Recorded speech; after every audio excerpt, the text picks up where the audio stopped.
Welcome to Bite at a Time Books, where we read you your favorite classics one bite at a time. My name is Bree Carlile, and I love to read, and wanted to share my passion with listeners like you.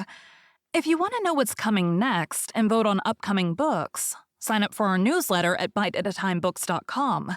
You'll also find our new t-shirts in the shop, including podcast shirts and quote shirts from your favorite classic novels. Be sure to follow my show on your favorite podcast platform so you get all the new episodes. You can find most of our links in the show notes, but also our website, biteatatimebooks.com, includes all of the links for our show, including to our Patreon to support the show, and YouTube, where we have special behind the narration of the episodes. We're part of the Bite at a Time Books Productions Network. If you'd also like to hear what inspired your favorite classic authors to write their novels, and what was going on in the world at the time, check out the Bite at a Time Books Behind the Story podcast, wherever you listen to podcasts.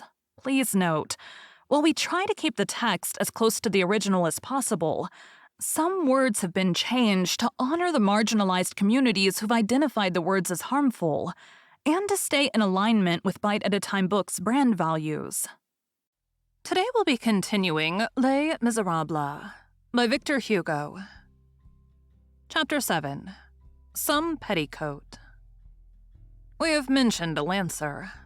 He was a great-grandnephew of Monsieur Gillenormand on the paternal side, who led a garrison life outside the family and far from the domestic hearth. Lieutenant Theodore Gillenormand fulfilled all the conditions required to make what is called a fine officer. He had a lady's waist, a victorious manner of trailing his sword, and of twirling his mustache in a hook. He visited Paris very rarely, and so rarely that Marius had never seen him. The cousins knew each other only by name. We think we have said that Theodore was the favorite of Aunt Gillenormand, who preferred him because she did not see him. Not seeing people permits one to attribute to them all possible perfections. One morning, Mademoiselle Gillenormand the elder returned to her apartment as much disturbed as her placidity was capable of allowing. Marius had just asked his grandfather's permission to take a little trip, adding that he meant to set out that very evening. Go, had been his grandfather's reply, and Monsieur Gillenormand had added in an aside, as he raised his eyebrows to the top of his forehead, "Here he is passing the night out again." Mademoiselle Gillenormand had ascended to her chamber greatly puzzled, and on the staircase had dropped this exclamation, "This is too much," and this interrogation, "But where is it that he goes?" She espied some adventure of the heart, more or less illicit. A woman in the shadow, a rendezvous, a mystery, and she would not have been sorry to thrust her spectacles into the affair. Tasting a mystery resembles getting the first flavor of a scandal. Sainted souls do not detest this. There is some curiosity about scandal in the secret compartments of bigotry. So she was the prey of a vague appetite of learning a history.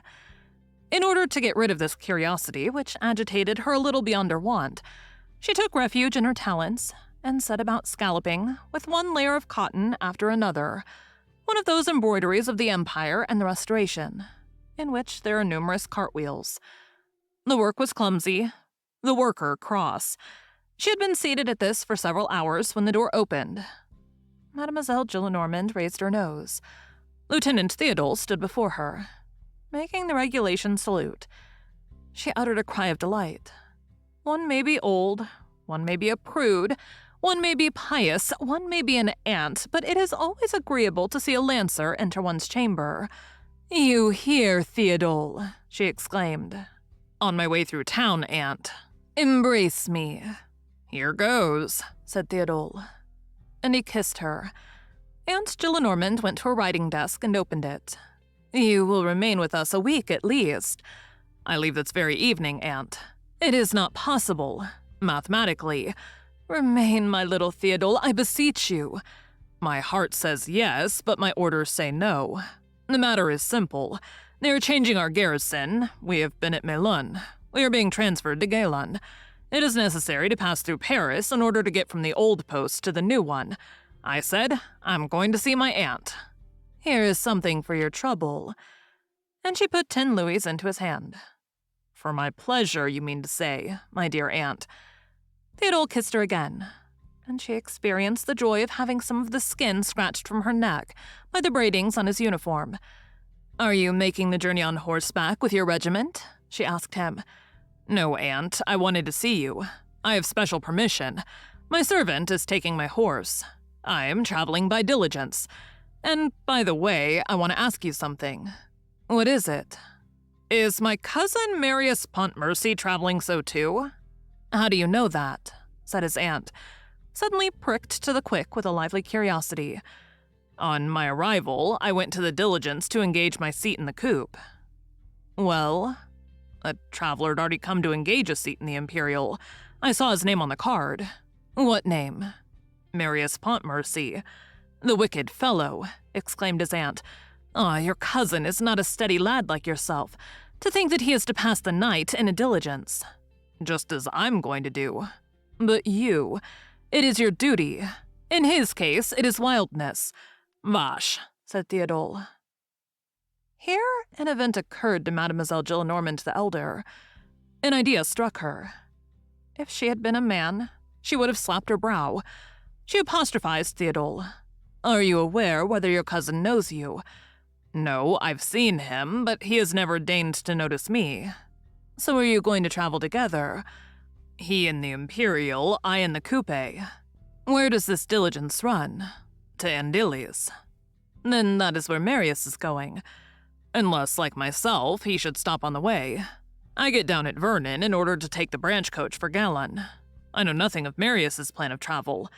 "Marius, what an ugly name. What possessed them to name him Marius? Well, you at least are called Theodule." "I would rather be called Alfred," said the officer. "Listen, Theodule." "I'm listening, Aunt." "Pay attention." "I am paying attention." "You understand?" "Yes." "Well, Marius absents himself." He travels." Ah.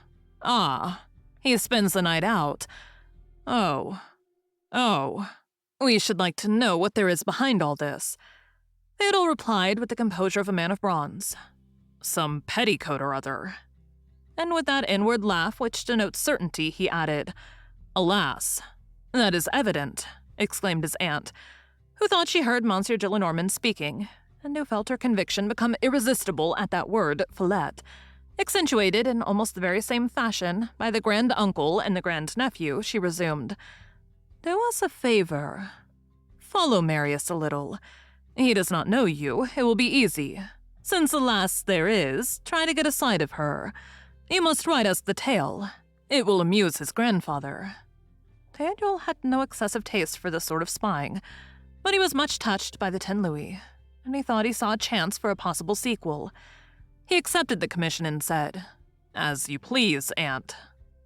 And he added in an aside to himself, "Here I am, a duenna." Mademoiselle Gillenormand embraced him. "You are not the man to play such pranks, Theodule. You obey discipline. You are the slave of orders. You are a man of scruples and duty, and you would not quit your family to go and see a creature." The lancer made the pleased grimace of Cartouche when praised for his probity. Marius, on the evening following this dialogue, mounted the diligence without suspecting that he was watched. As for the watcher, the first thing he did was to fall asleep. His slumber was complete and conscientious. Argus snored all night long. At daybreak, the conductor of the diligence shouted, "Vernon! Relay at Vernon! Travelers for Vernon!" And Lieutenant Theodule awoke. "Good," he growled, still half asleep. "This is where I get out." Then, as his memory cleared by degrees, the effect of waking, he recalled his aunt, the 10 louis, and the account which he had undertaken to render of the deeds and proceedings of Marius. This set him to laughing. Perhaps he's no longer in the coach, he thought, as he rebuttoned the waistcoat of his undress uniform. He may have stopped at Poissy. He may have stopped at Trail. If he did not get out at Moulin, he may have got out at Mantes, unless he got out at Rollebois. Or if he did not go on as far as Pacy, with the choice of turning to the left at Everest, or to the right at La Roche-Guyon. Run after him, Auntie. What the devil am I to write to that good old soul? At that moment, a pair of black trousers, descending from the Imperial, made its appearance at the window of the coupe. "Can that be Marius?" said the lieutenant. It was Marius. A little peasant girl, all entangled with the horses and the postilions at the end of the vehicle, was offering flowers to the travelers. "Give your ladies flowers," she cried.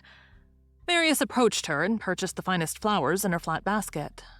"Come now," said Théodule, leaping down from the coupe. "This piques my curiosity.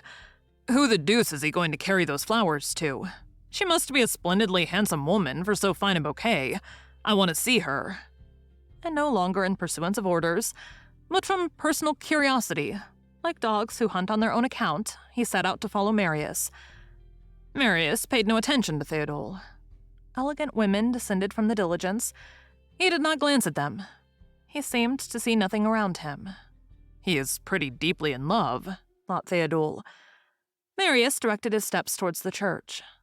"Capital," said Théodule to himself. "Rendezvous seasoned with a bit of mass are the best sort. Nothing is so exquisite as an ogle which passes over the good God's head." On arriving at the church, Marius did not enter it, but skirted the apse. He disappeared behind one of the angles of the apse. "The rendezvous is appointed outside," said Théodule. "Let's have a look at the lass." And he advanced on the tips of his boots towards the corner which Marius had turned. On arriving there, he halted in amazement. Marius, with his forehead clasped in his hands, was kneeling upon the grass on a grave. He had strewn his bouquet there. At the extremity of the grave, on a little swelling which marked the head, there stood a cross of black wood, with this name in white letters: Colonel Baron Pontmercy. Marius's sobs were audible. The lass was a grave. Thank you for joining Bite at a Time Books today, while we read a bite of one of your favorite classics. Again, my name is Bree Carlile, and I hope you come back tomorrow for the next bite of Les Miserables. Don't forget to sign up for our newsletter at biteatatimebooks.com and check out the shop. You can check out the show notes or our website, biteatatimebooks.com, for the rest of the links for our show. We'd love to hear from you on social media as well.